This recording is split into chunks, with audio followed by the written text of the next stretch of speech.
the singer-songwriter legend, the folk legend, the blues legend, the rock legend even, the blues rock legend, the folk rock legend, the folk blues rock legend, singer-songwriter Bob Dylan doesn't need an introduction. You know this man by now, and if you've never actually sat through any of his albums, I'd recommend you should. You should do that. I don't necessarily love a lot of his albums like many people do, but he certainly has a good chunk of great ones that are certainly worth hearing, like your bucket list of albums to hear before you die, that kind of thing. He's been at it for friggin' years.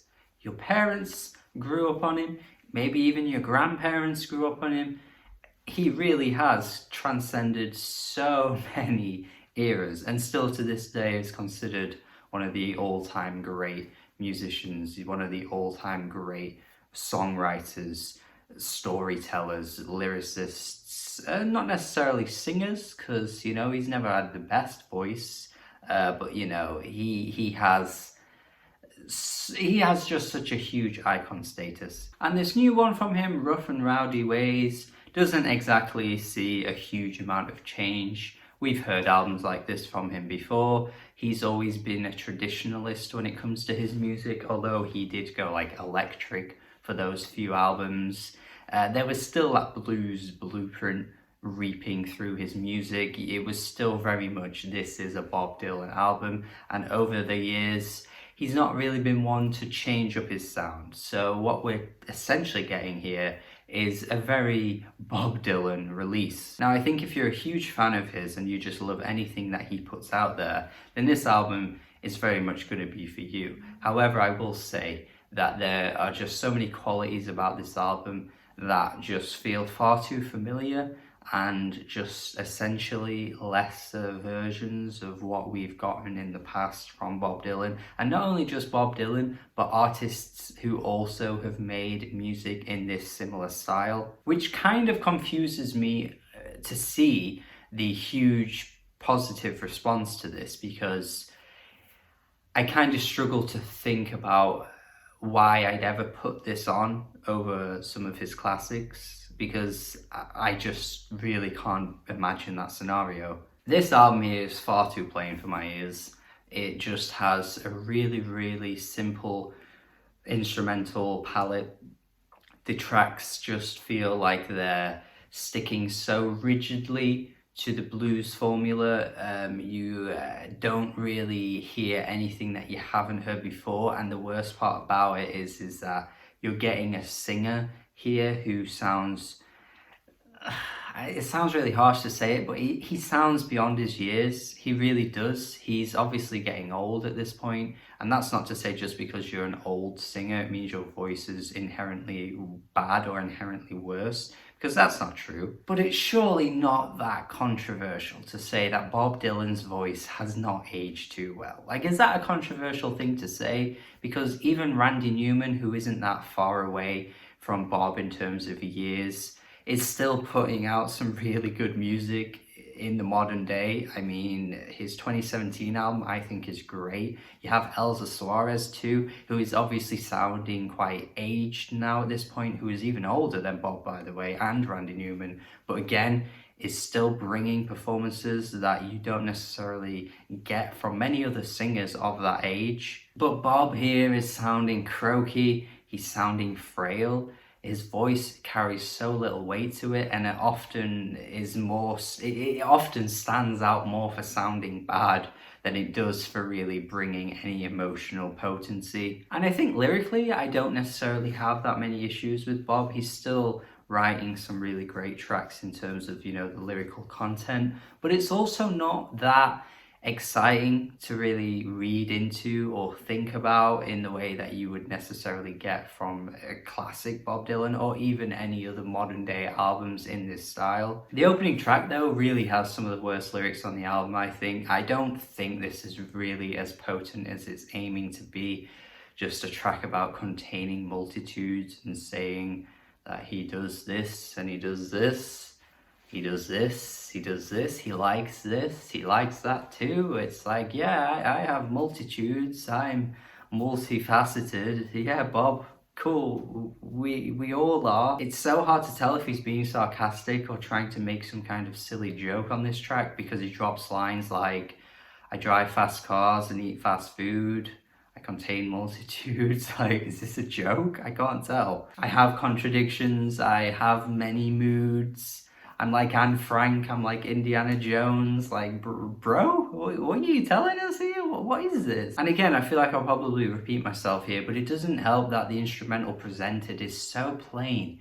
It is so plain and bare that I'm just wondering, where is the extra, added instrumentation to give the song a bit of oomph? Where's the harmonicas? That always gave Bob this flair to his songs, this really unique character, and yet this track just decides to ditch those things that made his music so great to ever begin with. And this isn't even about me trying to compare everything he's doing here to everything he did there. It's not about that. I don't want people thinking that's what I'm doing in this review.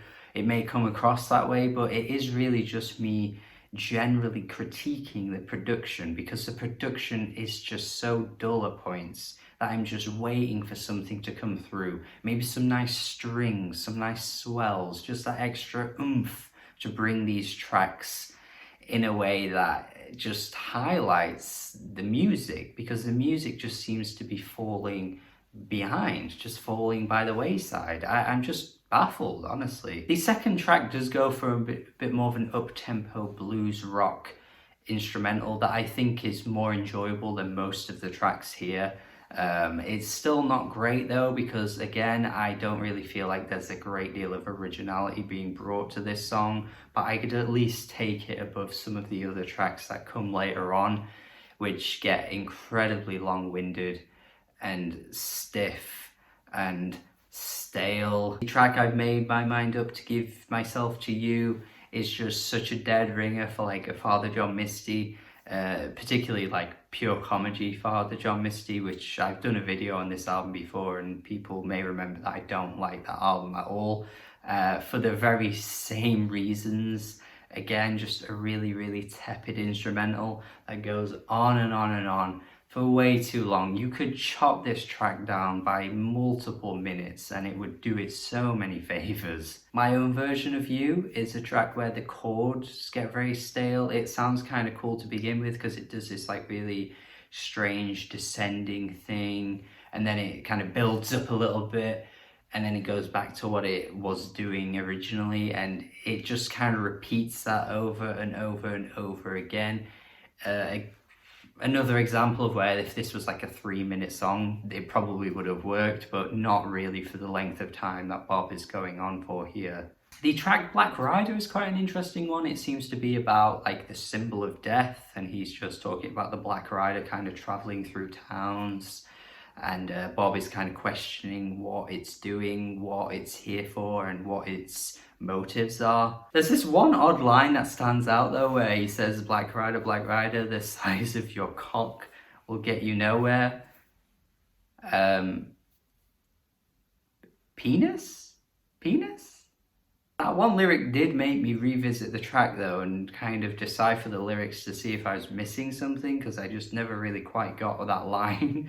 But once again, it's like the opening track where I couldn't tell if he was throwing in humorous lines or if he was trying to be serious, because of the way he sings is so one note that you never really get those moments that make the funny lines stand out in any particular way. If it is an attempt at humor, he's no John Prine, I will say that. He's no Alex Cameron. He's really none of those guys. I appreciate the track Jimmy Reed because it's clearly built on a huge amount of respect and appreciation for Jimmy Reed, that there's not really much here in the lyrics I could truly pick apart and go, oh damn, that's not a good song, because he's clearly writing a song here that's built on so much respect that it's hard to really say no to it. I mean, he does reference quite a few famous people throughout this album. He references Elvis at one point, clearly again just paying homage, paying tribute to those famous people in time in history that he really came up with, or he was, you know, at his peak around a similar time, that kind of thing, and influenced him as well. And I guess now he's well into his like 70s, coming up to his 80s. He's looking back and thinking about those big names that really helped build who he was as well. But it really becomes way less just the final two tracks, man. Those final two tracks, Key West, the 9-minute track, and then we close out with the 16-minute track. And it's at this point in the album where I am just struggling to pull out anything here. I mean, I had already struggled up until this point, but to end on these two tracks that amount to 25 minutes in length is just where I'm ready to bail. Like, just so monotone and just so difficult to really latch onto anything. I just gotta wonder why he went for this approach of these huge tracks that don't really instrumentally build to anything. They don't go anywhere. They're just so one note once again. I really never thought I'd make this comparison, but he is really out here testing my patience on a similar level to any of the more recent albums and releases coming from Mark Koslick. And I haven't liked anything Mark Koslick has done in years, by the way. And I just did not think Bob Dylan would reach that level of just doing these huge tracks where he's essentially just talking for the runtime. God damn. It truly is an endurance test that I just wasn't quite ready for from an album in 2020 as well from Bob Dylan. I guess he may just want to be trying some different things. He has a lot to say. That's absolutely fine. He has a lot on his mind. But it's so hard to like remain interested or entertained by these two songs. It's completely a case here for me where what you're saying is completely obliterated by how you're saying it. You really need to sell your words. And Bob is just not doing that here. And that's kind of how I feel about the majority of this album. I'm just not being sold on what Bob is delivering. And that's a shame, but yeah, it's this one's really not for me. I'm unfortunately going to have to go with a 4 out of 10. Let me know your thoughts on this one, if you do like it a lot more than me. If you do actually really love this album, please tell me what it is that you're finding so impressive about this, because I'd love to hear your thoughts here, because it is quite a struggle to sit through this one.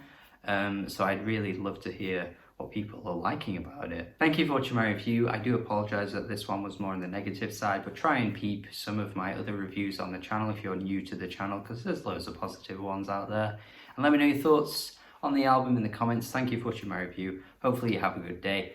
Subscribe if you haven't already. Thank you. Goodbye. See you later. Goodbye.